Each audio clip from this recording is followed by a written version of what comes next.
Buenas tardes. ¿Me escucháis así si no me pongo nada? Así estoy como más natural. Guay. Bueno, muchas gracias a FESIE por organizar un plan de jueves de tarde, que como estamos en el centro, quien quiera, también luego se puede enrollar. Y Sabina dice que en Madrid las noches duran 2 días, entonces bueno, buena oportunidad, ¿no? Para alternar, dar una vuelta por el centro de Madrid.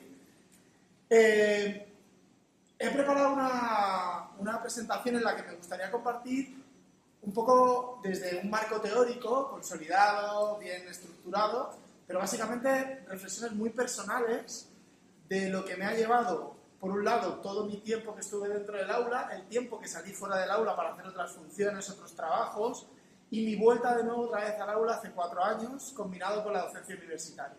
Entonces voy a estar hablando como en un plano muy abstracto, como si fuera un profesor universitario, de aspectos más vinculados a la neuro pura y dura, y eso lo voy a ir aterrizando a planos muy didácticos como un profesor de primaria, que también es lo que soy.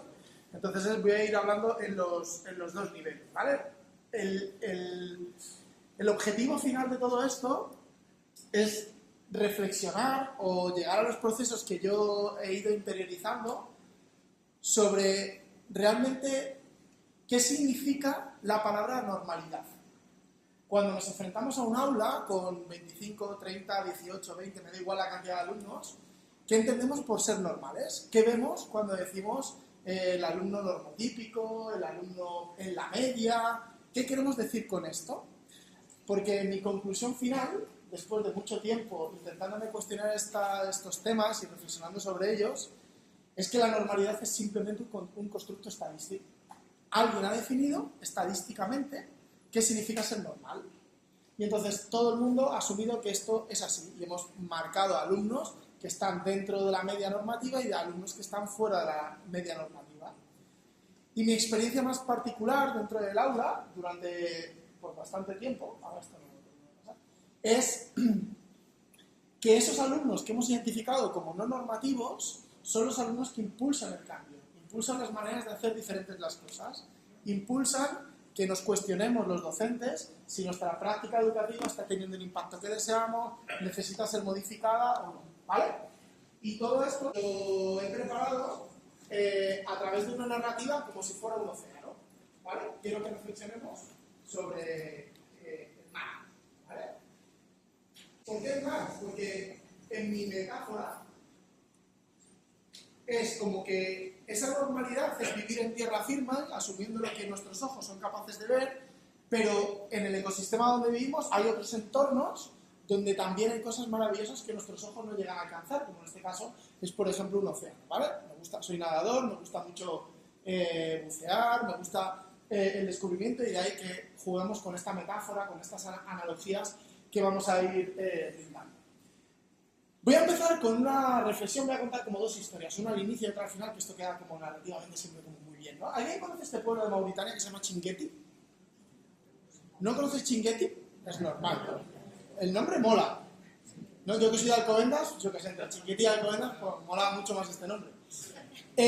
Chinguetti es un poblado que está en el desierto, y cada década, 8 o 10 años, las tormentas de arena lo que hacen es que sepultan el poblado de Chinguetti. Lo sepultan por completo, es decir, el poblado desaparece. Si vosotros fuerais las personas encargadas de reconstruir Chinguetti, que en este caso son los directivos, las personas que les toca esta función, esto es real, no me estoy inventando nada. ¿Dónde volveríais a construir Chinguetti? ¿En un lugar cercano al anterior o en un lugar alejado del Chinguetti actual? Es decir, ¿haríais un Chinguetti que sabes que a los 10 años, al estar pegado a esas tormentas de arena, se va a volver a enterrar, o lo prolongarías más lejos para esperar más tiempo hasta volver a construir el Chinguetti? ¿Qué haríais? Esto es un dilema ahí un poco moral, ¿no? Cuidado que a veces la lógica es contraintuitiva, ¿eh? ¿Quién lo dejaría al lado? Al lado, o sea, yo qué sé, este es el Chinguetti de ahora, se sepulta, pues el siguiente le pongo aquí. Y hay otra gente que a lo mejor lo pondría aquí, ¿vale? ¿Dónde lo construiríais? ¿A o B? ¿B? Bueno, como diría, ¿qué te hace decir esto? ¿Qué te hace decir que tiene que estar en B?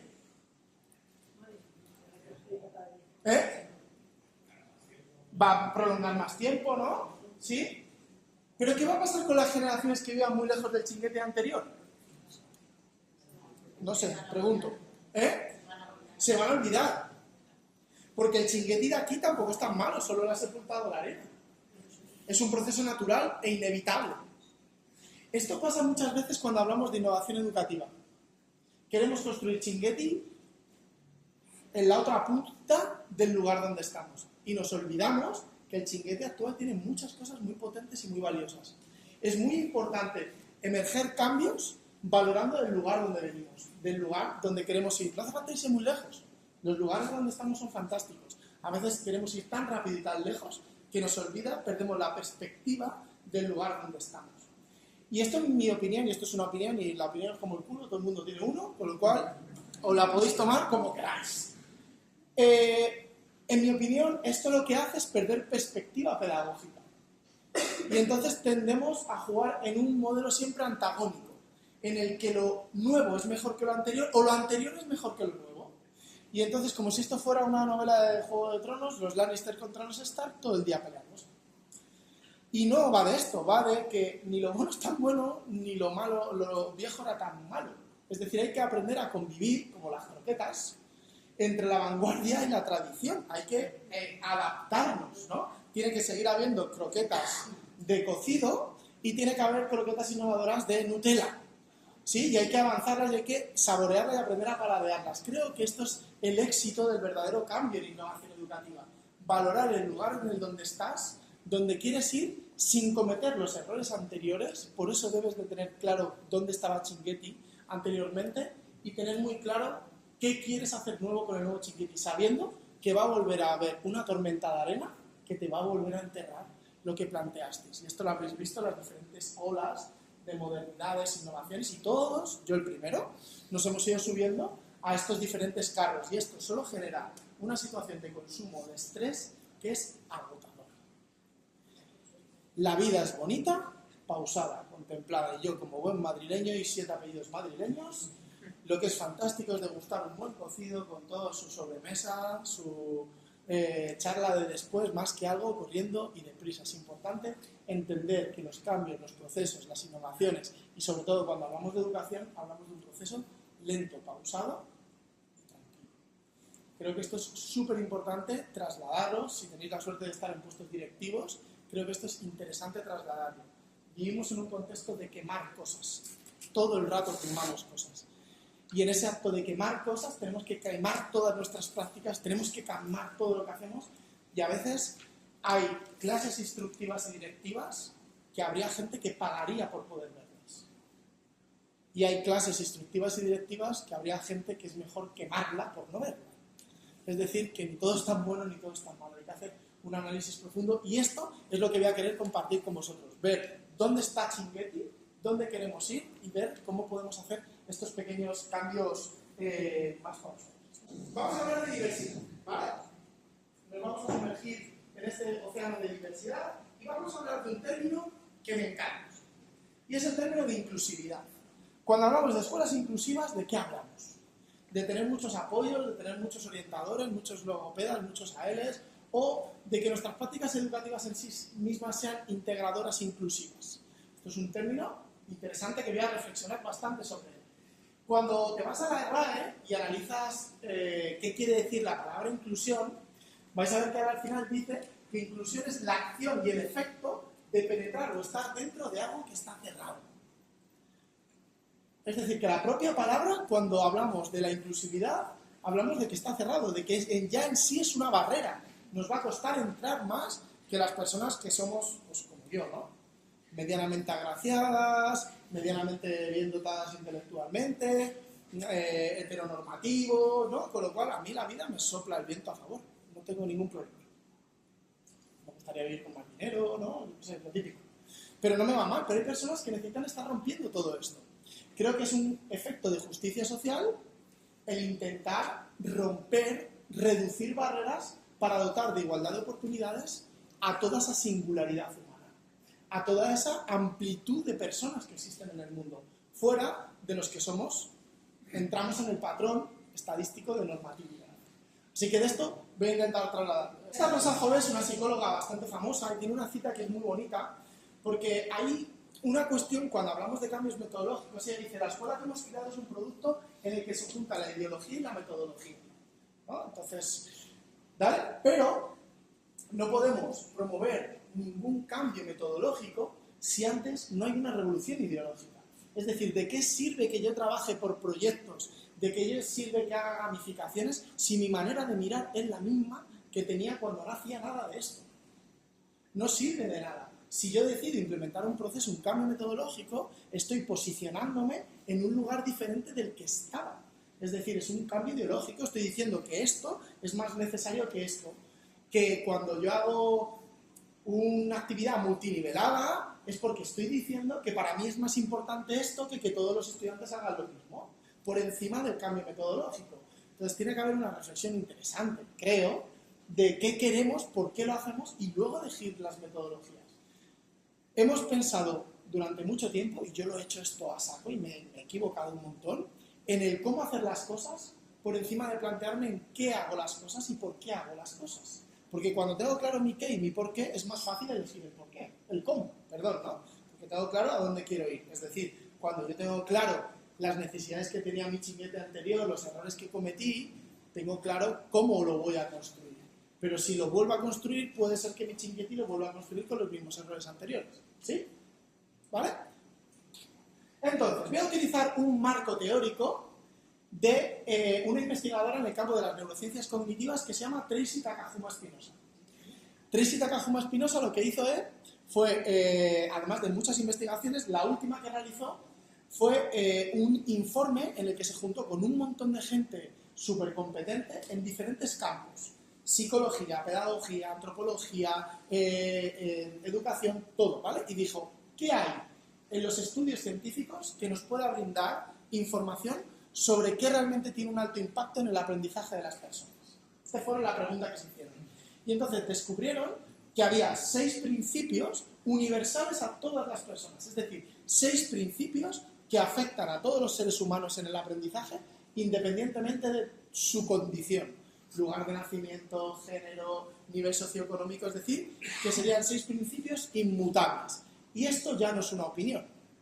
Esto está ratificado, es decir, son 6 principios universales que afectan a todas las personas. Y luego, será la segunda parte que aborde, llegaron a descubrir hasta 30 y tantos preceptos. ¿Qué es un precepto? Algo que sabemos que afecta al aprendizaje, pero no a todas las personas. ¿Sí? Por ejemplo, un principio. Todas las personas somos singulares. La singularidad humana. ¿Qué quiere decir esto? Que todas las personas somos intrínsecamente diferentes. Que cuando se nos mira, nuestros cerebros son diferentes. Aunque neuroanatómicamente tengan estructuras similares como los tienen nuestras caras, cuando luego los comparamos son absolutamente diferentes. Con lo cual, estos estudios revelan que no tiene sentido hablar de normalidad, cuando en sí mismos somos tremendamente singulares. ¿Cómo se expresa esta singularidad? Pues se expresa alumnos más lentos, alumnos más rápidos, alumnos que son autistas, alumnos que no lo son, alumnos que son altos, alumnos que son bajos, alumnos que son motrizmente muy rápidos, otros que son más lentos, otros que les encanta escribir en cursiva, otros que resulta hacer una pinza así con la mano, y esto nos parece súper horroroso, ¿no? Porque hay que hacer la pinza que sabemos que motrizmente funciona, ¿no? Pues es esta diversidad. Somos tremendamente singulares en nuestros cerebros. Otro de los principios que nos habla es que resulta que existe el principio de la variabilidad humana. ¿Qué quiere decir esto? Que todas las personas somos variables y somos cambiantes. Y esto tira por los suelos el constructo y la idea sobre la que yo crecí, sobre la que yo me desarrollé en mi colegio de Alcobendas y en mi instituto de Alcobendas, sobre que la inteligencia es un constructo inmutable e invariable. ¿Qué quiere decir esto? ¿Alguien juega al mus? Sí. ¿Qué dice esto? Digamos que la persona, en su variabilidad, viene con una mano dada, ¿no? Esa mano dada es la genética. Hay gente que va por la vida con 3 reyes y unas. Esto es así, y hay otra que va con caballo sota 7-5. Pues oye, chicos, llevas un poco de grande, un poco de juego, vas para ir tirando, tampoco te va tan mal. Hay gente que lleva muy buenos pares, hay gente que lleva muy buena chica, gente que lleva muy buena grande, bueno, pues te da para ir, ¿no? Pero resulta que la vida no determina la mano que tú tengas. Lo que determina el juego de la partida de la vida es cómo tú juegas las cartas que te han dado. Y esto cambia radicalmente esto, porque a mí me instruyeron, y digo que me instruyeron, porque esta idea yo la tenía grabada a fuego, en el que los que tenían un CI muy potente tenían que hacer bachilleratos de ciencias. Y los normalitos, pues hacíamos los demás. Ciencias sociales, yo hice latín y griego. No voy a desvelar mi CI, pero hice latín y griego porque era la orientación que me brindaron. Pero es que resulta que hoy en día sabemos que esta variabilidad influye por el contexto en el que el ser humano se desarrolla. Es decir, que aproximadamente un 60-70% tiene que ver las cartas que te han dado, pero es que un 40 o un 30 tiene que ver con el ambiente donde te desarrollas. Y esto, colega, cambia mucho la vaina. Porque resulta que tus maestros, tus maestras, tu familia, tu contexto, tu escuela, se convierte en un espacio de oportunidad. Se convierte en un espacio en el que te puede ayudar a jugar esa carta que tú tengas. Bien para que te saques todos los amarracos que puedes con lo que tienes, o bien para que pelees lo que tienes y al fin y al cabo dar lo mejor que tienes. Esta idea cambia radicalmente el pensamiento que tenemos sobre las personas. Porque es que resulta que no hay alumnos de primera y de segunda. Hay una palabra que Carol Dweck en sus estudios sobre la mentalidad y el crecimiento aborda, que es la palabra del todavía. Hay personas que todavía no han alcanzado los objetivos y hay personas que ya los han alcanzado. Y esto nos brinda una gran reflexión a nivel educativo. ¿Y es realmente todos los estudiantes tienen que hacer lo mismo al mismo ritmo, de la misma manera? Los que hacemos deporte sabemos que esto no funciona. Porque yo, como veis, me gusta la bici, pero dotado para la bici no estoy. Sí, no, quiero decir, no soy un cuerpo fino, no soy un tío que estoy seco, pero me encanta montar en bici. ¿Qué es lo que ocurre? Yo monto con compañeros que si me suben a un puerto me llevan con la lengua afuera, pero como me lleven por un terreno de sub y bajas, tenemos bastante de qué hablar. O si les tengo que echar un sprint en una carrera corta de 500 metros, ya te digo yo que los cumplo. Con lo cual, las características personales del ser humano nos hacen brindarnos y ofrecernos de maneras diferentes. Esta es una idea que hay que cambiar dentro de nuestras aulas. Los estudiantes no procesan la información de la misma manera. Los estudiantes no trabajan ni procesan al mismo ritmo. Hay estudiantes que son lentillos. Pues chicos, hay que darles más tiempo, más oportunidades, hay que andarles de diferente manera. Hay estudiantes que son un cohete. Un cohete, pues habrá que alimentar ese cohete para que siga volando y siga yendo lejos, ¿no? Es decir, hay que asumir que son singulares y hay que asumir que son variables. Esta educación en la que yo me desarrollé, que todos los estudiantes había una aplicación uniforme y hacíamos las mismas actividades al mismo ritmo, pues es una idea que hoy se acaba. Porque la ciencia sí nos dice, las personas somos diferentes. Y esto, el profe que se mete en una aula diversa y va con la idea de que todos hacen lo mismo, lo único que hace dentro es sufrir. Sufre porque siente que no llega. Sufre porque siente que hay algún alumno al que no le alcanza. Entonces hay que romper el concepto de la sincronía. Hay que dejar de hacer cosas de manera sincrónica. Eso no quiere decir que no haya que hacer explicaciones orales, que no quiere decir nada de eso. Quiere decir que hay que explorar otro tipo de metodologías, otro tipo de tipologías de enseñanza que atienda esta singularidad y esta variabilidad. ¿Sí? Vale. Porque como dice Rosa Montero, no sé si habéis leído este libro, pero es brutal, porque solo el título ya mola. Es El peligro de estar cuerdo. Dale. Dice, una de las cosas buenas que fui descubriendo con los años es que ser raro no es nada raro. Contra lo que la palabra parece indicar. De hecho, lo verdaderamente raro es ser normal. Esto es una movida, ¿eh? Las personas constantemente intentamos sobresalir. Esto es algo que es como una necesidad humana, ¿no? El hacernos sentirnos vistos. Dice, de hecho, lo verdaderamente, la normalidad no existe, porque el concepto de la normalidad es un constructo estadístico que se deriva de lo más frecuente. En primer lugar, que un rasgo sea menos frecuente no implica una normalidad patológica. Sí, los zurdos no tienen ninguna patología porque haya menos. No les pasa nada, son zurdos. ¿Sí? Pues le pasa igual a las personas que son autistas, o a los disléxicos, o a los TDAH, o a los que tienen un 47 de pie. ¿Sí? Solo tienen un 47. A mí es raro verlo, porque yo que soy alto, tengo un 43, parece que no me va a sostener de pie. Pero bueno, es lo que hay, ¿vale? Dice, como por ejemplo es el zurdo, solo hay entre un 10 y un 17%, pero es que además, como el modelo ideal del individuo normal está confeccionado con la media estadística de una pluralidad de registros, no debe de haber ni una sola persona en el planeta que atine en pleno a esos conjuntos de valores. Yo esto, cuando lo leía, lo visibilizaba, digo, a las personas entonces nos dan como un ecualizador de música, esto que hacen los músicos, entonces la persona normal tiene que tener todo en el cero, porque como te vayas de un baremo, suenas mal, no vas a funcionar bien. Digo, claro, y más después de la pandemia, que hemos visto que todo el mundo tiene unas pedradas de escándalo, pues, ¿no? Está claro que normal, no hay un Dios, ¿sí? O sea, ¿quién era consulta después de la pandemia? Yo qué sé, si estábamos girados, ¿vale? Dice, todos guardamos en el fondo de nuestro corazón alguna divergencia. Aquí viene la frase bonita. Dice, todos somos rarunos, aunque eso sí, algunos más que otros. Hay gente muy rara, pero no pasa nada, son más raros, ¿vale? Entonces, no tiene sentido esta idea de la normatividad, que es lo que viene a brindar Rosa Montero en este libro. El libro es brillante. Si no te mola leer, tiene el audiolibro, lo narra ella con su voz. Y entonces no tiene desperdicio. Así que, como conclusión, para que esto lo tengamos claro, y esto se ve súper bien en la naturaleza, todos los seres vivos se mueven. Todos los alumnos aprenden. Todos los alumnos interiorizan. Todos los estudiantes tienen ganas de aprender. Pero eso sí, no todos lo hacen al mismo ritmo ni de la misma manera.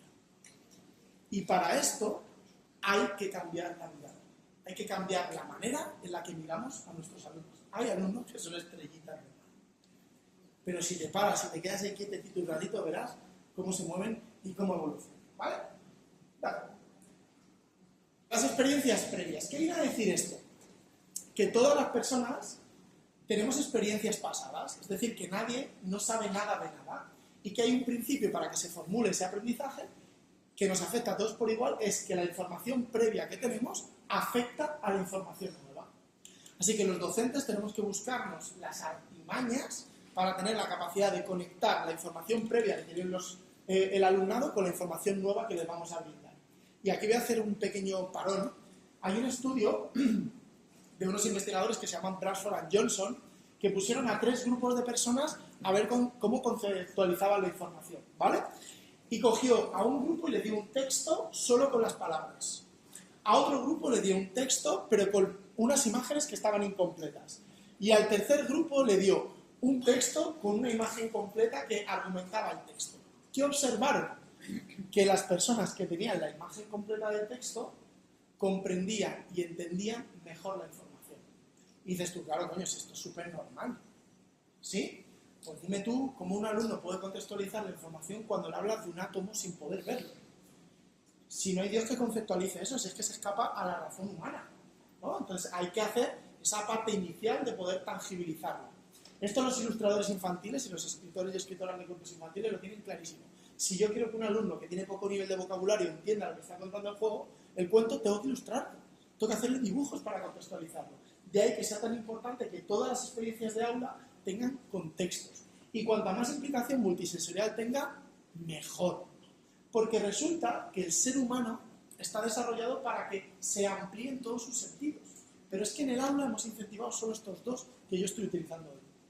Vista y oído. ¿Y el cuerpo? ¿Estamos separados de él? ¿Y el olfato? ¿Y el gusto? ¿Por qué no nos implicamos? Y dotamos de mayor cantidad de rutas a los aprendizajes que están generando los estudiantes. Esto, por ejemplo, es súper interesante con perfiles de alumnado de altas capacidades. Porque resulta que el alumno de altas capacidades o la alumna de altas capacidades tienen, entre otras cosas, más desarrollados los sentidos, por ejemplo, del olfato y del tacto. Así que habrá que dotarles de rutas, de oportunidades, igual los que funcionamos mejor solo por la vista o el oído. ¿Vale?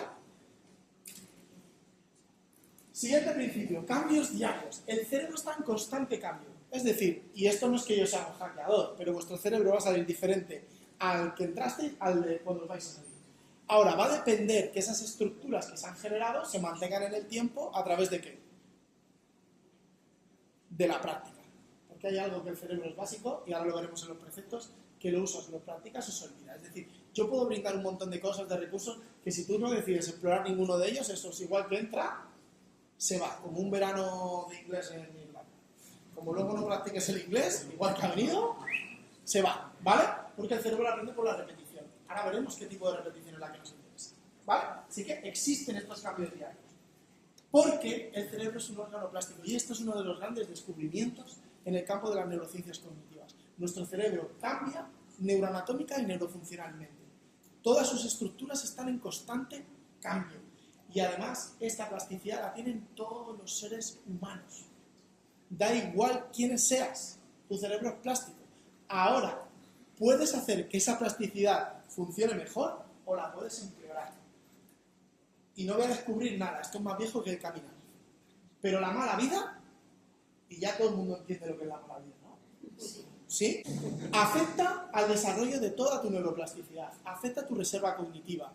¿Qué entendemos por mala vida? Malos hábitos de vida, alimenticios, de sueño, de descanso, malas relaciones sociales, la soledad, abuso y consumo de... Todo eso va en detrimento del desarrollo de tu neuroplasticidad. El no practicar ejercicio físico de manera regular hará que funcione menos esto. Y esto no es nuevo. Esto había gente muy lista que iba en pelotas con cosas blancas, que eran los griegos, que decían mens sana in corpore sano. Ya está, clarísimo. Todo lo que es bueno para el cuerpo es bueno para la mente, y lo que es bueno para la mente termina siendo bueno para el cuerpo.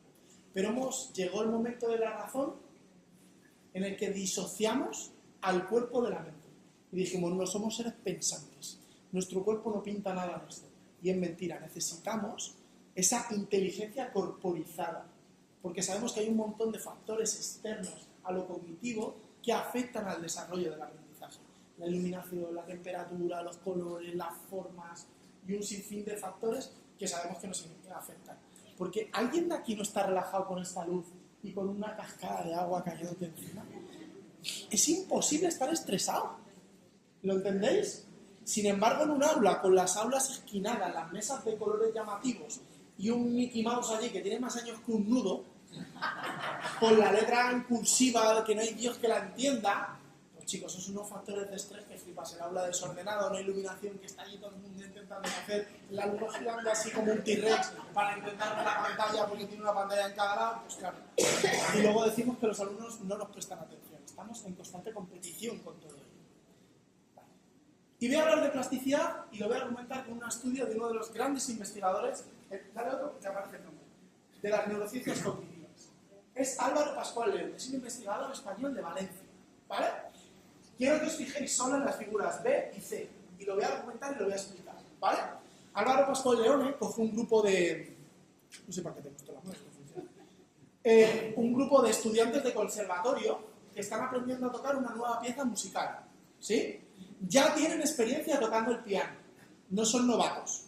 Y les enseñan una nueva pieza musical, ¿sí? ¿Visibilizáis el contexto? Sí. Entonces los estudiantes llegan el lunes, empiezan a tocar la pieza musical, la practican martes, miércoles, jueves, viernes. Si tienen suerte y le toca lengua y mate, lo practican más que si tienen artes, que solo tienen 2 horas, porque son menos importantes, este es el sistema educativo que hemos montado. Y entonces llega el viernes y tiene una mancha cerebral más grande. ¿Qué simboliza la mancha cerebral? La estructura, ¿no? Así del aprendizaje, ¿sí? Es un estudiante que está en un piso compartido en Argüelles, se va el sábado y el domingo a ponerse el titurcio, ¿sí? Y llega el lunes y la mancha se ha hecho más pequeña. Pero tiene un profe muy bueno, o una profe muy buena, en el que le vuelve a instruir y vuelve a practicar la canción. Se vuelve a hacer la mancha grande, se vuelve a ir de fin de semana, y viene el lunes y ¿qué pasa? Otra vez la mancha pequeña.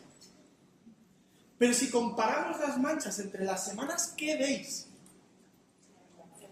Que se van igualando. Porque el cerebro, ¿cómo aprende? ¿Por repetición así o por repetición así? Es que tengo un problema con los vertical y horizontal y no quiero liarla, ¿eh? También me pasa con grave y agudo. ¿Aprende así o así? Así, ¿no? En horizontal. Es decir, que un estudiante por hacer muchas multiplicaciones o repeticiones el mismo día no aprende una mierda. Solo coge animadversión por lo que le estamos proponiendo. Porque ¿a qué persona le gusta repetir mecánicamente algo que a la tercera sabe que lo ha hecho bien? Porque es lo normal. Habrá alguno que tarde a la octava, pero coño, a la 25 otra vez igual, ¿sí? Que sí que hay que entrenarle en la perseverancia. Estoy de acuerdo. Que son muy blanditos con el mundo actual. Estoy de acuerdo. Pero 25 multiplicaciones, o 25 copias, o 25 análisis sintácticos, quiero decir, no tiene mucho impacto, porque ya ha generado ese aprendizaje. Lo que nos interesa es esos aprendizajes más de carácter horizontal. Sí, ¿no? ¿Lo he dicho bien? Más de carácter horizontal. ¿Por qué hablamos de esto? Por la importancia también de cómo construimos los currículos educativos. Yo he dado matemáticas mucho tiempo en primaria. Siempre los primeros bloques de los temas son numeración y descomposición de números naturales. Chico, ¿cómo lo hacen? Unidades de millar, decenas, unidades. Fantástico. Pero claro, ha pasado tanto tiempo que el septiembre siguiente dices, pero es imposible, cariño, ¿cómo no te acuerdas que el azulito eran las unidades y el rojito iban con las decenas? ¿Cómo se te ha podido olvidar esto? Porque no lo hemos practicado. Porque lo que no se practica en el cerebro se olvida, se pierde, se va. Entonces hay que generar esos currículos más rizomáticos. Matemáticas de Singapur, matemáticas ya han entendido esta idea. Entonces tienes un bloque, una unidad didáctica donde trabajas muchos conceptos variados y a la siguiente otra vez.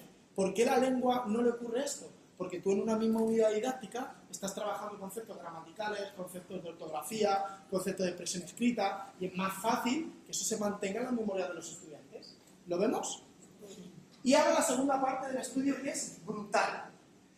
Los estudiantes de arriba, de la franja de arriba, tocan la pieza físicamente. ¿Sí? Ya saben tocar la pieza, la han practicado y se ponen allí con su piano a tocar la pieza. Son este grupo de aquí. ¿Vale? Y este otro grupo de aquí, en lugar de tocar la pieza, visibiliza cómo es tocar la pieza. ¿Qué le pasa a vuestros cerebros? Tampoco hay tanta diferencia, ¿no? Hay, evidentemente, porque cuando lo tocas hay más áreas implicadas. Pero lo que nos está diciendo esto es que el cerebro, esta plasticidad a través de estas neuronas espejo, tiene la capacidad de aprender por la imitación y la intencionalidad de las acciones. Es decir, que trabajar mirando el cogote de dos tus compañeros perdiéndote la oportunidad de aprendizaje que es trabajar con otros es un error conceptual. Y esto los que tenemos más de un hijo, yo que he sido un suicida y tengo 3, lo veo perfectamente. Mi hija pequeña, chica, tercera y la última es un cohete comparado con los otros dos. El mayor es un cenutrio. Un cenutrio, claro, la otra tiene ejemplos constantes en los que referenciarse. Habla más rápido, construye más rápido, tiene 3 años recién y ya monta en bici, está además más expuesta, más estimulada, es normal. Entonces no tiene ningún sentido la cantidad de aprendizajes individuales que se dan en las aulas. Porque existe un precepto que luego hablaremos, que es que resulta que el ser humano es un ser social, que nos encanta juntarnos, que nos encantan las sobremesas. Hablar, interactuar, compartir, decirnos, y ahí se construye un montón de cosas. En nuestra naturaleza está hecha a ser sociales. Y si ya eres mediterránea, ni te cuento. Porque además la cultura nos lo incentiva todavía mucho más. Entonces a nuestros estudiantes les gusta socializarse, les gusta trabajar en comunidad. Importante tenerlo en cuenta. ¿Vale? Y el último precepto, este que toda la innovación educativa se ha cargado, hablamos ahora esto en términos de J.K. Rowling, sería como hablar de Voldemort.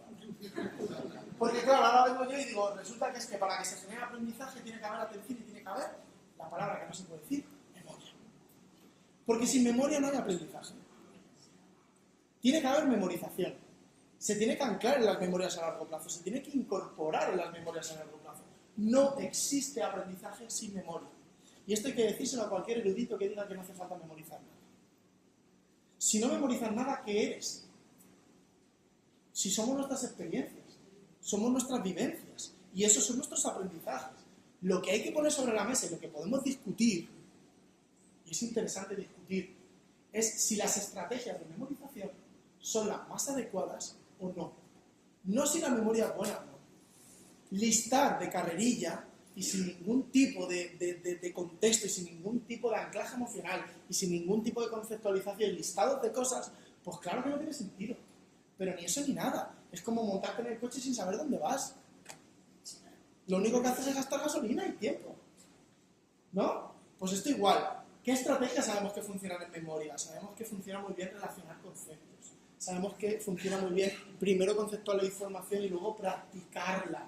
Y que esa práctica requiere de unas características. Tiene que ser espaciada, tiene que mantener unos diferentes niveles cognitivos para que tenga impacto en el aprendizaje de los estudiantes. Que sabemos que para que se memorice mejor hay que implicar diferentes áreas cognitivas y diferentes tipos de memorias. Todo eso lo sabemos, pues eso es lo que nos interesa, pero que memorizar hay que hacer, desde luego que sí. ¿Qué particularidad tiene esto?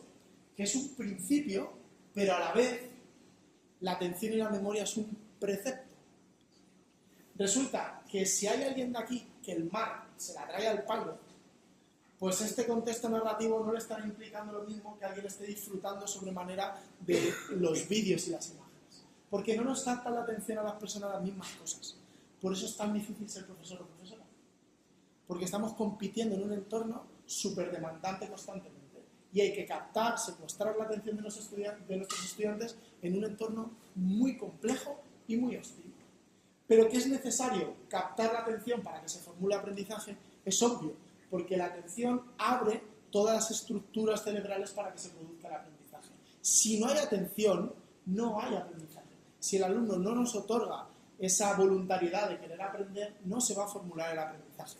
Podrá estar su cuerpo, pero no su mente. Esto, como dice Manu Velasco, están en modo avión, ni emiten ni reciben, pero están, ¿no? Entonces, esto es lo que les interesaría, ¿no? Ver cómo podemos cambiar todo esto, ¿vale? Bueno, vamos a hablar de los 7 preceptos. Ya he dicho lo que eran, ¿no? Voy a contar el primero, que es el precepto de la motivación. ¿Alguien duda de que la motivación influye en el aprendizaje? Es fundamental, pero fundamental, ¿sí? ¿Qué es lo que ocurre? Que hay una gran mentira referente a la motivación, y es que a mayor motivación no tiene por qué darse mayor rendimiento. Esto lo aprendió súper rápido y súper bien Fernando Alonso. Él tiene una motivación que flipas de todos los tipos por irse a Ferrari. De pasta, de coche, de glamour, súper motivado. Ahora el coche era una mierda. No hay más rendimiento. Yo estoy muy motivado, pero no rindo mejor. Porque para conseguir que la motivación funcione, ¿vale? Tengo que, por un lado, hay como 2 pasos, creo. Tengo que querer, ¿sí? Que es la parte esa más que nos gusta mucho a los docentes, tengo que querer, pero es que además, para estar motivado, tengo que poder. Es decir, el alumno no solo tiene que querer, sino que también poder. Poder se llama conocimientos, habilidades, destrezas. No se puede estar motivado sin tener conocimientos, habilidades y destrezas. Eso eres un tonto motivado. Y eso es un drama. Eso es lo más peligroso que existe. Alguien que tenga muchas ganas de hacer algo y no tenga ni idea de lo que está haciendo. Necesitamos tener conocimientos, habilidades y destrezas. Y eso es ver cómo le transmitimos a los estudiantes el valor de lo que están haciendo. Esto, alguien que ha conseguido cambiar todo esto, y voy a seguir haciendo un símil con el deporte, y soy del Madrid, es el Cholo Simeone. El Cholo Simeone ha cambiado la cultura de toda una institución.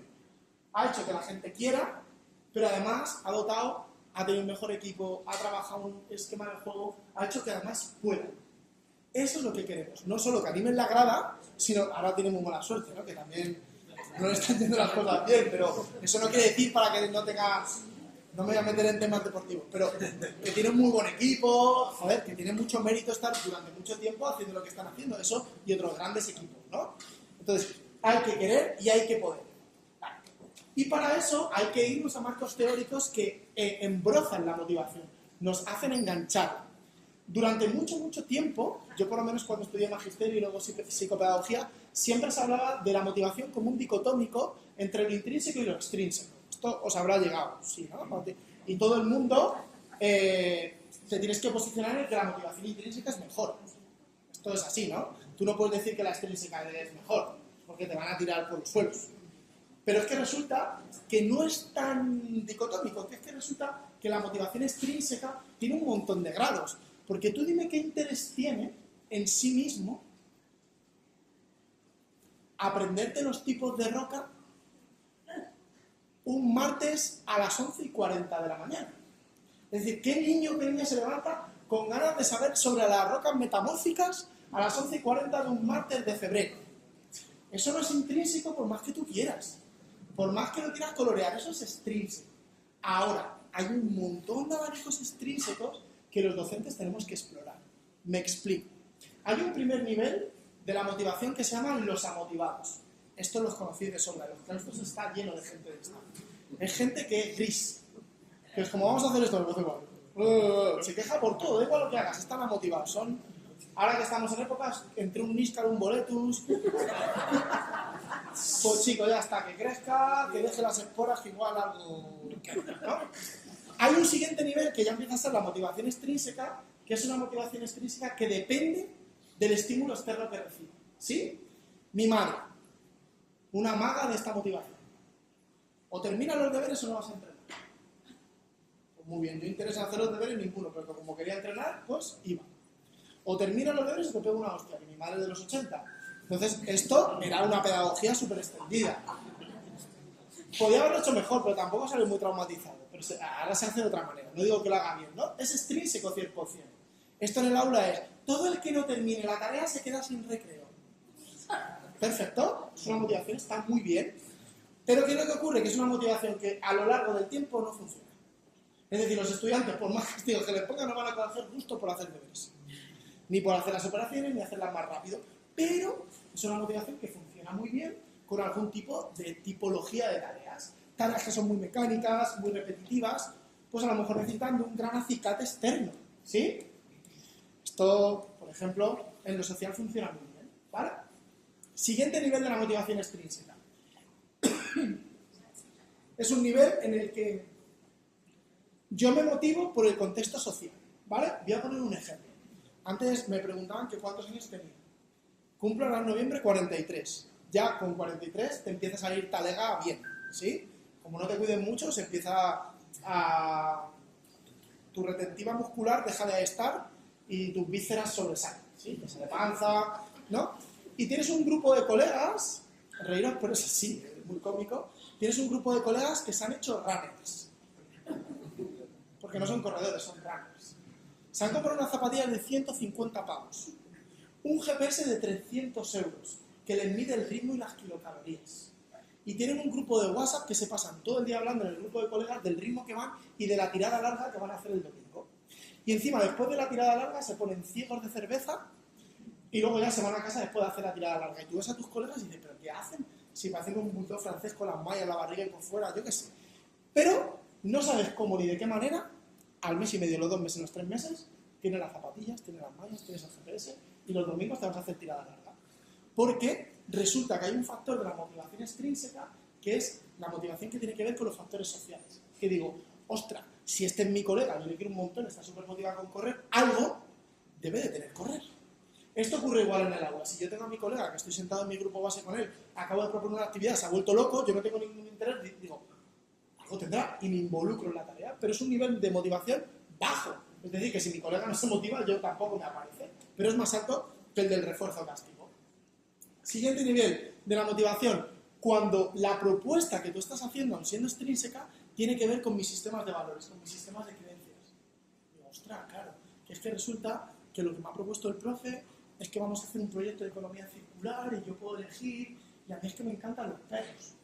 Entonces voy a proponer que reciclemos cuerdas de escalar para hacer collares de perros y lo voy a donar a una ONG. Joder, esto me mola un montón, ¿no? Porque tiene que ver con lo que yo quiero. ¿Lo veis? Ya se va acercando más a lo intrínseco. Y el siguiente nivel es que no solo tiene que ver con mis niveles, sino que además yo tengo una percepción de mejora, de logro, en el que yo siento que eso que estoy haciendo me está haciendo ser mejor persona, me está haciendo ser todavía mejor. Eso roza los niveles intrínsecos, porque los niveles intrínsecos son muy difíciles de conseguir en una escuela obligatoria, normativa, etc. Pero vemos que hay una gradualidad. Y en cuanto a la motivación, debemos de ir el apellido. ¿Alguien no sabe pronunciar este de Mihaly? Csikszentmihalyi, ¿vale? Es el tipo de la teoría del flow que es mucho más fácil de decir. ¿Qué dice este tío? Dice que las personas, cuando se nos ajusta el nivel de la tarea y el nivel de dificultad con nuestro nivel de conocimiento, entramos en un estado que llamamos estado de flow. Y esto lo habéis vivido fijo. Es ese momento en el que tú estás haciendo algo y las horas te parecen minutos y los minutos te parecen segundos. Y entonces viene la palabra de, pero ya terminamos.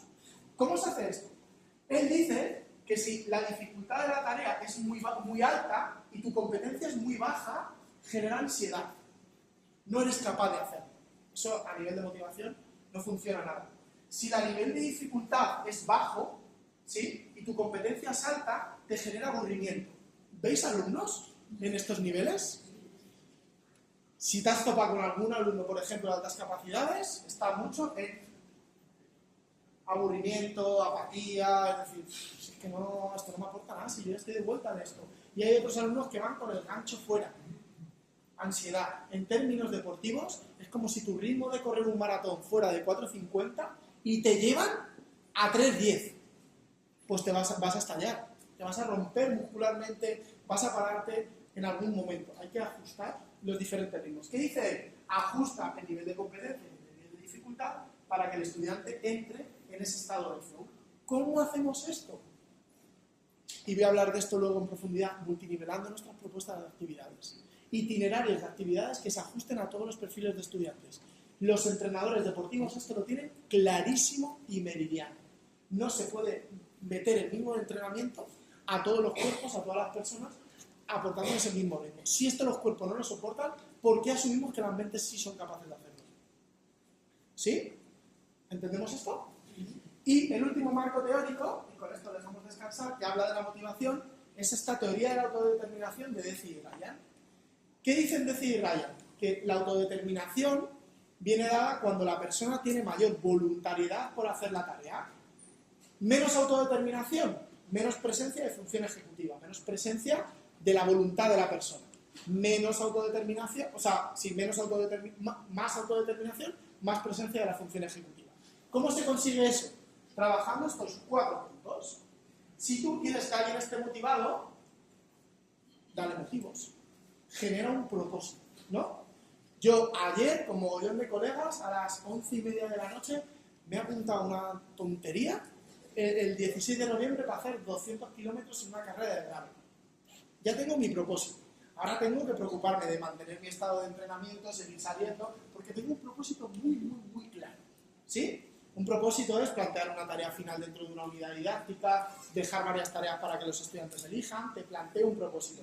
Porque empezar una unidad de aprendizaje sin saber dónde vamos es desconcertante, ¿no? No sabemos gestionar esto muy bien. Si tenéis hijos y habéis ido de viaje y no les habéis hecho un planeamiento del viaje, se hace un infierno. ¿Cuánto queda? ¿Cuánto paramos? ¿Qué vamos a hacer? ¿Pero dónde vamos? Es mejor generar ese propósito. Además, estos autores hablan de que algo que funciona muy bien en la motivación es fomentar autonomía. ¿Qué es la autonomía? Que las personas puedan elegir. Vamos a hacer un símil gastronómico para que esto se entienda muy bien, ¿vale? ¿Todo el mundo aquí es de Madrid? ¿No? Bueno, pues en Madrid tú te vas a tomar una caña, que la suelen tirar que flipas de bien, con su todo de espuma, chorreando, muy bien tiradas. Pero el aperitivo suelen ser unos cacahuetes o unas cortezas rancias y secas. En la mayor parte de los sitios este es el aperitivo, la mayor parte es un aperitivo típico. Con lo cual, tu nivel de autonomía, pues o te tomas eso o te lo tomas a pelo. Pero tú te tomas una caña en Donosti o en Bilbao y resulta que tienes una barra de pinchos que en función del hambre que traigas te puedes decantar por un pincho o por otro. Te tiras por la chistorra, te tiras por el changurro, te tiras por las gildas, tienes una variabilidad para poder elegir. Esto en las unidades didácticas es lo mismo. Puedes ser un bar madrileño en el que les ofreces a todos la misma actividad, te guste o no te guste, con el mismo grado de dificultad, o le propones un menú variado. A mayor grado de autonomía, a mayor grado de motivación. Las personas nos motivamos más cuando podemos elegir. Si no, recordad, si estabais enganchados a esto, que yo lo estaba, los libros de Elige tu propia aventura. Ese libro que de repente te llegaba a una página y te dice, si quieres seguir leyendo, elige la página, no sé qué, y te ibas ahí como un toro a poder elegirlo. Eso motiva mucho autonomía. Siguiente nivel, la maestría. Esto tiene que ver directamente con los niveles de lo que hablamos de la evaluación formativa. Las personas nos motivamos más cuando tenemos sensación de avanzar, cuando tenemos sensación de mejorar. En términos muy frikis, es cuando un estudiante empieza siendo un pequeño Padawan y termina en un nivel de Jedi, ¿sí? En el que hay una evolución en lo que va haciendo. Esto está intrínseco en un montón de narrativas. Harry Potter, en el primer libro es un cartuli y en el último es una máquina. Ha ido mejorando sus habilidades y además ha ido adquiriendo diferentes estrategias.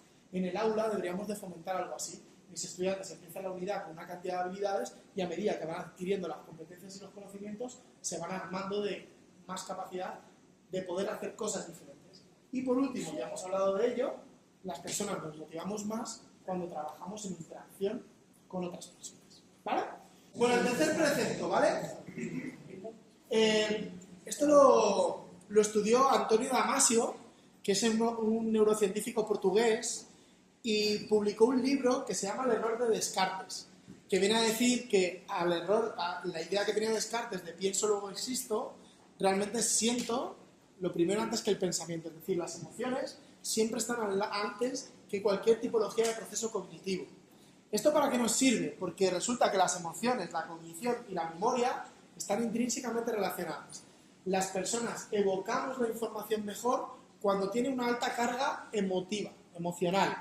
Da igual el tipo que sea. Si es muy negativo, se llama un trauma, ¿sí? Y te lo evoca, porque se producen en la memoria los efectos de congruencia y dependencia. Es decir, que cuando los estudiantes aprenden en un entorno emocionalmente agradable, evocan mejor la información cuando están en estados emocionales similares. Es decir, cuando estamos trabajando en un clima de aula donde el error está permitido, donde todas las personas interactúan, participan de manera equitativa y luego de repente les tengo que hacer preguntas, tengo que hacer un examen, lo que realicemos, y el ambiente sigue siendo de seguridad, es más fácil que evoquen toda esa información porque hay una relación emocional entre la información que guardaron y el estado en el que están, ¿sí?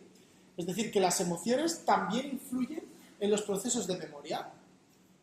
Emociones agradables, mucho más proclives para poder retener información y repetirla. Es algo así como el algoritmo que utiliza Spotify para recomendarte cosas. Si tú un día que te escuchaste una canción, sois de ese tipo de personas que decís, voy a volver a escuchar esta canción que no lo he hecho bien, y le das para atrás. Y te encanta y le vuelves a dar para atrás, Spotify reconoce que ese género te mola un montón y te recomienda cosas similares. La memoria en el cerebro funciona igual. Si tú has tenido un aprendizaje que ha sido súper placentero y agradable para ti, tiende a buscar situaciones similares de aprendizaje a las que viviste. Sin embargo, si el aprendizaje fue traumático, fue desagradable, el cerebro, que no le encanta sufrir, dice, pues esto a mí no me interesa. Y te vas alejando de esos bucles de intereses hasta que llegas un día a la cena de Navidad y te dicen, hacemos la cuenta y tú, no, yo no la hago, que se me dan mal las mates. ¿Todo vino? De esas emociones que te fueron generando. Así que emoción y cognición no se pueden separar. ¡Pum! Y aquí venimos a la parte importante. De todo lo que he dicho, esto no es lo más importante, pero es una parte muy importante porque nos va a ayudar a ver una enseñanza absolutamente diferencial a lo que veníamos viendo hasta ahora, ¿vale? Al cerebro nos encantan los retos y los desafíos. Si algo le pone es cuando se siente desafiado, cuando se siente retado, cuando siente que va a salir de su zona de confort. Tiene mucho que ver con los niveles motivacionales, tiene que ver con la emoción, tiene que ver con los niveles atencionales, etc. ¿Cómo planteo entonces una experiencia de aula que refuerce y potencie esta sensación de que estoy retado y que voy avanzando de manera constante? ¿Cómo lo hago? Lo vamos a hacer jugando con una dimensión cognitiva. En este caso, yo voy a hablar de la taxonomía de Benjamin Bloom porque es como no hablar este verano de la canción de La Potra Salvaje, ¿no? O sea, cuando estás en la onda, ¿no? Has tenido un verano de mierda o has estado todo el verano fuera. Eso hablaría muy bien de ti. Entonces, ¿qué dice la taxonomía de Bloom? Bueno, Bloom es un psicólogo, esto es lo primero, que intentó desarrollar 3 taxonomías, ¿vale? Una taxonomía a nivel de conocimiento, cognitiva, una taxonomía a nivel emocional y una taxonomía a nivel motriz. Y parece que Bloom fuera español porque dejó toda a medias y solo desarrolló una, ¿vale? Solo desarrolló bien la cognitiva. Dejó la emocional a medias y la psicomotora ni se metió. Luego hubo otros autores que lo sacaron, ¿vale? Y aquí vamos a hablar de la cognitiva. Estas dimensiones cognitivas de Bloom lo que nos dicen es que hay diferentes niveles cognitivos que van de menos difíciles a más difíciles, ¿vale? Pero en ningún momento la taxonomía de Bloom funciona como una escalera. Es decir, no todas las personas tienen que pasar por los niveles en el orden en el que están planteados. Hay gente que tiene unas habilidades que flipas, que puede estar haciendo una actividad de analizar sin haber pasado por la fase de comprender. Porque somos así de bonitos y de maravillosos. Hay otra gente que necesita una estructura por la que pasan todas las personas, es por la fase de recordar. Porque sacamos los paquetes de información de las memorias a largo plazo, los traemos a las memorias del presente para poder construir los nuevos aprendizajes. Hay todos, pero el resto, no todas las personas lo hacen. Entonces, vamos a proponer una secuencia de actividades en nuestro aula que maneje las diferentes dimensiones de Bloom, ¿vale? Diferentes dimensiones cognitivas. Y aquí viene una pregunta, la voy a hacer trampa para que contestéis bien. Y es, ¿todos los estudiantes, independientemente de su condición, deben de trabajar en niveles superiores de Bloom? Ostras, 50% sí o no. ¿No? Cuidado que yo he hecho un montón de cursos de rutinas y destreza de pensamiento y sin duda pregunto qué te hace decir eso. ¿Tú? Sí. ¿Qué te hace decir eso? Claro, o sea, que todos pueden estar en nivel de crear y cada uno un nivel diferente de crear. Eso es una fantasía. Es posible, ¿no? ¿Sí? Claro, ¿no? De hecho, puedes estar dando un contenido y puede un alumno crear un póster y otro crear una alarma que funcione por sensores de movimiento. ¿Están creando los dos? Sí. Y cada uno al nivel de la mano que tiene y del contexto en el que está desarrollado. Pero todos experimentan niveles superiores. Es decir, no hay que caer en que como menganito es así, pues solo va a llegar aquí. Y como fulanito es así, solo va a llegar aquí. No. Nuestra propuesta debe de hondar en que todos los estudiantes alcancen niveles de procesamiento cognitivo de orden superior. Queda muy bien esta frase. ¿Vale? ¿Queda esta parte clara? Y ahora, para que sea súper guapo, vamos a cruzar. Me encantan las tablas de doble entrada. No sé si hay gente de esta. Yo todo lo hago en Excel de doble entrada. Me encanta cruzar información. Dale. ¿Cómo lo vamos a cruzar ahora? Lo vamos a cruzar con las dimensiones del conocimiento. Vamos a cruzar en una línea en el horizonte, la horizontal, los niveles de Bloom, ¿vale? El grado cognitivo, y en el vertical vamos a cruzar las dimensiones del conocimiento. ¿Qué son las dimensiones del conocimiento? Pues por un lado tenemos la dificultad y por otro lado tenemos la profundidad. Es decir, hay estudiantes que entienden muy bien la información de carácter factual, que son factuales los hechos. Ya está. Hay otros que entienden muy bien niveles conceptuales. Hay otros que funcionan súper bien en los procedimientos, mecánica de las cosas. Y hay mentes que les encantan las estrategias metacognitivas. El otro día me dio un feedback la orientadora que trabaja conmigo que me encantó porque aprendí un montón de ellos. Me dije, Chema, ¿tú sabes que tus explicaciones escritas tus alumnos no las entienden? Y dije, no me jodas. María, ¿en serio? Me dice, no. Tienes una mente muy metacognitiva. Entonces tú piensas que todo el mundo está ahí. Y tú te expresas desde ahí. Y entonces infieres que todo el mundo tiene que llegar ahí. Dice, así que bonito, baja el nivel. Así estas palabras me dijo. No puedes estar todo el día ahí, que te encanta a ti estar en los cerros de Úbeda. Tienes que bajar para que la gente pueda comprender mejor las cosas, secuencia los pasos, habla de conceptos y luego sí tiene que haber una parte que explore la parte metacognitiva. Y aquí viene la segunda parte de la pregunta. ¿Todos los estudiantes van a llegar a esos niveles de profundidad? Sale natural, ¿verdad? Haces así. No. No. ¿Y pasa algo? Pues no. Hay gente que en muchos queda cocinando y le da para hacer unas judías verdes de bote y un pollo a la plancha. Es un poco triste, pero es funcional. Comes, te alimentas y hay gente que hace verificaciones y deconstrucciones y luego le vende una hamburguesa que flipas al burger y todo el mundo vamos a comérnosla. Bueno, son diferentes niveles y hay que asumirlos y entenderlos. ¿De qué va la propuesta didáctica? De promover esto. Es una tabla de doble entrada. Esta asusta, dale otra, para que la gente se relaje, que empieza a liberar con esto. Es esto. ¿Vale? Solo es esto. ¿Qué quiere decir esto? Voy a ir cruzando todo el rato variables de voy a hacer una actividad de recordar factual, comprender factual, aplicar factual, ¿sí? La voy a rellenar esa tipología de actividades. Lo vamos a explicar todo esto ahora, ¿vale? Pero solo voy a hacer un pequeño spoiler y quien quiera me puede preguntar por privado y le juro que le comparto toda la información como si fuera el santo grial. Esto lo hace la inteligencia artificial. Sí. ¿Quieres escucharlo? ¿Tengo tu atención? Esto lo hace la inteligencia artificial. Ah, sí, claro. Dale. Mira lo que hace la inteligencia artificial. Dale otra y luego te voy a pedir que vuelvas a esta. Dale otra y dale otra. Vale. Le vamos a proponer a los estudiantes una secuencia de actividades como esta. Todo un universo de actividades. Si hay 6×4, ¿no? 6×4, 24, ¿no? Como mínimo el itinerario de actividades hay 24 a elegir. ¿Todos los estudiantes tienen que hacer las 24 actividades? No. Tendrán que hacer aquellas actividades que tengan un carácter de obligatoriedad, porque me voy a poner aquí ahora súper riguroso, están ligadas con los criterios de evaluación que a su vez tienen una relación directa con las competencias específicas. ¿no? Bueno, toda esa parte de qué coñazo, ¿no? Lo curricular, pero es que tiene que ser así, hay que ser rigurosos. Entonces, aquellas que sí liguen tendrán que hacer. Y mirad qué bonita la secuencia de actividades. Vamos a ver, solo a leer un nivel factual, ¿vale? Dice, enumera alimentos de los principales grupos alimenticios, describe características básicas, utiliza una aplicación o herramienta digital para registrar o monitorear lo que comes, descompone una receta en sus componentes nutricionales o evalúa la veracidad de informaciones como tal. Ahora vamos a leer una así, ¿vale? Para que lo veamos así. Dice, describe las características básicas de los principales alimentos, interpreta la pirámide alimenticia y relevancia en una dieta equilibrada, realiza un seguimiento de tu dieta durante una semana o reflexiona sobre cómo la cultura, la familia y los medios de comunicación influyen en nuestras decisiones alimentarias.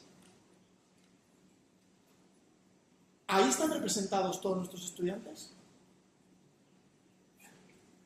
¿Qué pensáis? ¿Pueden nuestros estudiantes sentirse cómodos en esa variabilidad de actividades que no sean la 1 o la 8 y son iguales para todos? Esto es Donosti. En hora punto el domingo. ¿Sí? Dale para atrás. Una. Entonces, ¿cuál es nuestra idea de proponer nuestras actividades? ¿Otra? Vamos a proponer actividades variadas. ¿Cómo las vamos a variar? Con un solo clic. Las vamos a variar en grado de dificultad. Sencillas, complejas, difíciles. Yo las llamo así y utilizo como señales. ¿Cuáles son las sencillas? Si nos vamos a Bloom, las de menos nivel. Las complejas, las de nivel medio. Y las difíciles, las de nivel alto. Y ahora para todo el mundo, ¿yo puedo utilizar esta categoría de sencilla, compleja, difícil, incluso para un examen? Sí. Debería. Porque si hago 10 preguntas sencillas, solo evalúo el grado de memorización que tienen los estudiantes o la madre que la acompaña estudiando. Sí, porque suele ser la madre, esto es precisamente que sí. Dale. Y entonces yo puedo trabajar a su vez, y aquí es donde vamos a trabajar todo lo que hablábamos de la motivación, la parte de la autonomía. Voy a proponer actividades de carácter obligatorio, voy a proponer actividades de carácter optativo y voy a proponer actividades de carácter voluntario. ¿Qué quiere decir esto? Todas aquellas actividades que están marcadas como obligatorias tienen que hacerlas el 100% de los estudiantes. Y me va a servir para diferenciar quién es un alumno de 10, de 5, de 4, de 3, de 8, de 9, del número de carita feliz, flamenca, emoji de mierda, lo que queráis. Pero para categorizar algo, ¿sí? Las optativas, que quiero fomentar la autonomía, le voy a proponer, puedes hacer esta, esta o esta, o puedes hacer esta y esta, o puedes hacer esta, esta y esta, elige optativamente qué quieres hacer. Y luego hay un menú enriquecido para los que van a un bar de pinchos y nunca se sacian. Y son las voluntarias. Estas son actividades que tú, cuando las desarrollas y las piensas, dices, ojalá alguno la haga. Ojalá, ¿no? ¿Dale? Entonces, tu materia, dale otro, y ahora dale que va a empezar a caer. Tu parrilla de actividades se convierte en algo así. Todas esas son las obligatorias que tienen que hacer los estudiantes. Ya tengo un itinerario formado. Dale, ahora van a aparecer las optativas. Estas son las optativas. ¿Qué quiere decir? Que el estudiante va a poder elegir de estas optativas cuáles quiere cursar o si quiere hacer todas optativamente, ¿vale? Y luego esas otras son voluntarias. Si quieres puedes seguir todavía explorando. Estoy atendiendo a alumnos que tienen una neurodivergencia X o Y, alumnos que tienen unas altas capacidades X o Y, alumnos que tienen unas afinidades o unos intereses X o Y, alumnos que son lentos como el caballo del malo haciendo las cosas, alumnos que les encanta sentirse retados, da igual. ¿Entendéis cómo funciona esta parrilla? Si programas esto así, ya tienes el inicio. Eso es una multinivelación, ¿vale? Todo lo que la teoría llama multinivelar. Es una multinivelación que abraza toda la tipología de estudiantes. Ahora solo te queda elegir cuál es el método que mejor se ajusta a tu clase. El método que mejor se ajusta a tu objetivo de aprendizaje. Lo que quieras hacer con esto, porque esto funciona donde te dé la gana. Funciona en un proyecto, funciona en un aprendizaje a servicio, funciona en una gamificación, funciona en una caja de aprendizaje, funciona en estaciones de aprendizaje. Te da igual, porque estás promoviendo una enseñanza absolutamente diferenciada. Y a esto es el kit de la cuestión. Esto es lo que llamamos la educación personalizada. Aquí está atado al dedillo lo que queremos hacer. Y luego, que no da tiempo a explicar más de esto, yo tendría de cada actividad obligatoria una herramienta evaluativa asociada a herramientas de niveles más complejos, a lo mejor rúbricas analíticas o similares, y herramientas de menos nivel cognitivo, herramientas como por ejemplo listas de cotejo, escalas de valoración, etc. Y vamos cerrando todo el círculo. Dale otra. Y entonces llegaría a proponer un itinerario parecido a esto. Por ejemplo, yo, en mi centro, apostamos por 3 estrategias principalmente en enseñanza diferenciada. Trabajamos a través de estaciones de aprendizaje, trabajamos a través de cajas de aprendizaje y trabajamos a través de paisajes de aprendizaje. Son como nuestras 4 estrategias de enseñanza diferenciada y apostamos por esto sobre los itinerarios, que es lo que lo metemos. En nuestra metáfora, que ya sabéis que al cerebro le encanta entender las metáforas, nuestra unidad didáctica se convierte en una estación de esquí. ¿Todo el mundo pilota cómo funciona el esquí? Sí. Más o menos. Estación de esquí, una así normalita, Candanchú, Jaca, algo así, la estación de esquí, ¿no? Tú tienes pistas y tienes diferentes, ¿cómo? Niveles, ¿sí? Y además pistas, y te lo marcan en colores, ¿no? Entonces tú tienes pistas verdes, pistas azules, pistas rojas. Si estás muy loco, hay pistas negras, que refleja ahí el cristal ahí. Y si estás loco, fuera pistas, ¿no? 5 niveles, en el que tú eliges cómo esquías en función del nivel, en función de tu cansancio, en función de tu motivación, en función de con quién vas, porque claro, si te vas a tirar por la roja, ¿cómo no vas a tirar tú? ¿No?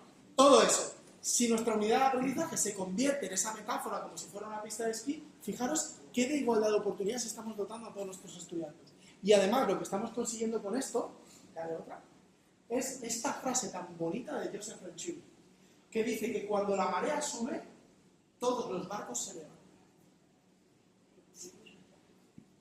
Y cada barco, en función de sus características, se elevará de una manera o de otra. Hay transatlánticos, veleros, botes, piraguas, catamaranes, da igual, pero cuando el nivel sube, todos se elevan. Y esto es lo que nos interesa, intentar llevar al máximo a cualquier bote que tengamos por delante. Esto en un marco teórico de altas capacidades se llama el modelo SEM, tipología de enriquecimiento número 3, en el que hacemos una enseñanza absolutamente diferenciada a carta y a menú para toda la tipología de nuestros estudiantes. No diseñamos solo para los más capaces o para los menos o para los de la norma. Diseñamos para que todos puedan entrar y todos puedan abrazar. Esto es una propuesta brutal cuando la implementas dentro del aula. Fliparías cómo los estudiantes entran en estado de flow cuando empiezan a trabajar las actividades. Y tienes unos alumnos que están ahí trabajando a conciencia y tienes otro que está echando humo, que va a todo lo que da la máquina. Fantástico, precioso, maravilloso. Este es el gran objetivo, intentar llevar a todo lo que den a todos, ¿sí? Con esta metáfora tan chula de todos los barcos de derecho. ¿Vale? Termino con los últimos preceptos que casi no los voy a explicar y así os dejo con un poco de ganas de más, ¿vale? El aprendizaje no es lineal. Ya lo hemos visto con el estudio de Álvaro Pascual Leone cuando hemos visto la parte de cómo se hacen los aprendizajes. No es lineal. El aprendizaje lineal se tiende a perder y se tiende a olvidar, ¿vale? Mejor currículos rizomáticos. El aprendizaje tiene que ver con esto. O lo usas o lo pierdes. Aprender es como un helado en verano. Si tú te lo comes y te quedas como un cartulio allá con la mirando, el helado se derrite. No pierde las propiedades, pierde la esencia de comértelo frío, etc. Se pierde. Hay que ponerlo en práctica. Dale otro. Entonces, mezclando todo esto, el aprendizaje funciona con retroalimentación. ¿Qué deberíamos de hacer que tiene un alto impacto en las prácticas de nuestros estudiantes? Se llaman prácticas evocativas y prácticas espaciadas. ¿Alguien había oído hablar de esto alguna vez? Lo vamos a entender súper bien, ¿vale? ¿Qué es una práctica evocativa? ¿Todo el mundo ha jugado al Trivial? ¿Sí? No voy a preguntar a quién le gusta porque me genera animadversión. Yo me he sentido muy estúpido, a mi mujer le encanta, siempre me ganaba, yo solo ganaba en los naranjas. El Trivial físico, tú haces la pregunta y búscate la vida para las respuestas, ¿no? Y luego hay, no sé si habéis explorado la versión online, que te hacen la pregunta y te vienen tipologías de respuestas, ¿sí? Pregunta del millón. Si tú tienes que hacer prácticas evocativas, ¿de qué tipo son? ¿Trivial online o trivial físico? Todo el rato 50%, ¿eh? Tienes muchas probabilidades de acertar y muchas de equivocar. ¿Qué haríais? ¿Físico o online? Una práctica evocativa. ¿Online? ¿Tú has dicho no? ¿Tú físico? ¿Quién ha hecho físico? ¿Por qué? Sí, pero no te me vayas. El trivial físico, la pregunta abierta, ¿por qué abierta y no con respuestas a elegir? ¿O por qué respuestas a elegir y no respuestas abiertas? Abiertas porque son evolutivas, ¿no? O sea, que puedes, tu imaginación, tu creatividad, búscate la vida. Si no se la sabe, que se joda, que estudie más. Así de claro, son prácticas que exigen esfuerzos cognitivos porque estamos evocando, es al final del todo. Queremos que sufra, que le exija a nivel de evocación de las memorias. Preguntas abiertas, complejas, difíciles. Si estoy testeando el grado de conocimiento, pues le doy opciones, porque estoy testeando el grado de conocimiento. ¿Sí? Ya tenemos las prácticas evocativas las que son. Ahora vamos a meterlas dentro de prácticas espaciales. ¿Sí? ¿Todo el mundo ha trabajado con libro de texto alguna vez en su vida? Fijo. O trabaja, o trabajará. O ha trabajado, ¿no? Un libro de texto se compone de una doble página de teoría y actividades. ¿Sí? Esto los teóricos lo llaman microsecuencias de aprendizaje. Microsecuencia de aprendizaje 1, actividades, microsecuencia de aprendizaje 2, actividades, microsecuencia de aprendizaje 3, actividades, que hemos aprendido, una evaluación, y gracias cariño por venir, pasamos al siguiente tema. ¿No? Tiene esa estructura. ¿Estamos? Entonces, ¿cómo meto la práctica espaciada? Hago la microsecuencia de aprendizaje 1, explico el tema, hago las actividades que tenga que hacer y meto prácticas evocativas en la microsecuencia 1. Doy la microsecuencia 2. Doy la teoría, hago las actividades de comprensión, etc. Y hago prácticas evocativas, y aquí viene la práctica espaciada, de la microsecuencia 2 y de la microsecuencia 1. Doy la microsecuencia 3, repito el mecanismo y hago preguntas de la 3, de la 2 y de la 1. ¿Qué va a hacer la memoria con esto? ¿Lo usas o lo pierdes? ¿O se mantiene? Se mantiene. Este es el gran objetivo. Y si eres un profe de estos guapos, bien psicópata, mezclas cosas de otras unidades. Al paliarlas era bien para que estén todo el día ahí viendo que las cosas están relacionadas, que se pueden mezclar, etc. Estas prácticas, que no tienen mucha complicación de hacer, tienen un altísimo impacto en el aprendizaje de los estudiantes. Y no requieren ni mucho tiempo, ni muchos recursos, ni muchas cosas. Requiere de mucha voluntad de querer hacerlas. Y tiene un alto impacto. Los modernos lo llaman ticket de salida. Si queréis el eufemismo, exit ticket. ¿Sí? Básicamente una práctica evocativa al final que ha hecho los profes buenos toda la vida de Dios, que preguntaban y testeaban el conocimiento. Esto un buen profesor lo ha hecho siempre. ¿Vale? ¿Entendido? ¿Y por qué la retroalimentación? Porque las personas, como hemos visto la motivación con la maestría, aprendemos a través del feedback. Es decir, la evaluación formativa no es una cuestión de pasar cuentas y decir, ahora te vas a cagar. No va de eso. Va de ayudarte y acompañarte en qué cosas se te andan muy bien y qué aspectos tienes que mejorar. Porque estadísticamente los estudiantes hacen más cosas bien que mal. Y esto es una cultura que hay que incentivar, porque vivimos en una cultura en la que el error no se fomenta, sino que se penaliza. Y aprender es un proceso de equivocarse muchas más veces que acertar. Con lo cual el feedback tiene que estar acompañado de toda la vida. Y esto es más viejo que el caminar de nuevo. Un buen maestro enseña toda la vida a un buen aprendiz, dejándolo equivocarse, acompañándole, mostrándose de guía. Y esto se ha hecho toda la vida en nuestro país a través de los oficios, a través de un montón de cosas que no hay que descubrir nada nuevo. Hay que irse al Chinguetti donde estábamos y ver qué cosas funcionaban bien. Un ebanista enseñaba a través del ejemplo, dando feedback, dando cariño, porque quería que su aprendiz fuera un buen ebanista, no fuera un puto torpe para que él fuera el mejor ebanista del mundo. Y esto es un cambio cultural que hay que empezar a implementar. Yo te evalúo porque considero que cuando te ofrezco un feedback tú mejoras. Y cuando tú mejoras, tú creces, aprendes y te desarrollas. Y ese es mi objetivo como profesor. Yo quiero que tú seas mejor, que te emancipes intelectualmente. Que no dependas de mí, sino que tú tengas todas las estrategias para poder desarrollarte en el aprendizaje. Importante este feedback. Luego podemos hablar de herramientas, de no sé qué, de la técnica del sándwich a la hora de dar el feedback, pero como tú no cambias la mirada de lo importante que da esto, ¿qué más da que utilices una rúbrica analítica o lo que sea si no has cambiado la manera de la importancia que tiene esto? Y además es importante que ese feedback vaya orientado hacia lo siguiente que tenemos que hacer, hacia la mejora. ¿Qué es lo siguiente que necesitas hacer? ¿Dónde te tienes que apoyar? Porque además, y tiene mucho que ver con la motivación, el alumno se va a crecer desde un autoconcepto positivo. Las personas, cuando tenemos un autoconcepto negativo, si habéis ido a terapia esto lo sabréis de sobra, es imposible de relacionarte de manera sana con el entorno, porque todo lo visibilizas de una manera tóxica, desde cómo tú te ves y cómo tú te percibes. Es importante que los estudiantes tengan un entorno de seguridad y de tranquilidad dentro de las aulas, en el que saber que el profe me quiere por cómo soy y no por lo que hago. Querer a la gente por lo que hace es un poquito psicopático. Si eres de esos, échale un vistacillo. Vale. Y ya termino. Así que, propuestas de aprendizaje que se fomente el enriquecimiento, esa cultura de trabajar y desarrollar los talentos. Vale, que ya vamos aquí de carrerilla hasta aquí. ¿Vale? Reflexión final. Lo importante es que la riqueza de la experiencia no viene dada por el recurso en sí mismo. Es decir, no viene dada porque hayas encontrado una cuenta de Instagram super guay y haya que etiquetar hasta Lucifer y coger el pelo de una virgen con pelo de cabra para que alguien te pase un recurso súper bonito. No va de eso. Va de que tú, como docente, seas capaz de estimular la exploración tanto física como cognitiva en tus estudiantes con los recursos que tú estás generando. Va de eso. Esto es lo que hace un profe que impacta de verdad a los estudiantes y no un profe que solo hace chapa y pintura, sino que con lo que está planteando está moviendo todos los recursos cognitivos.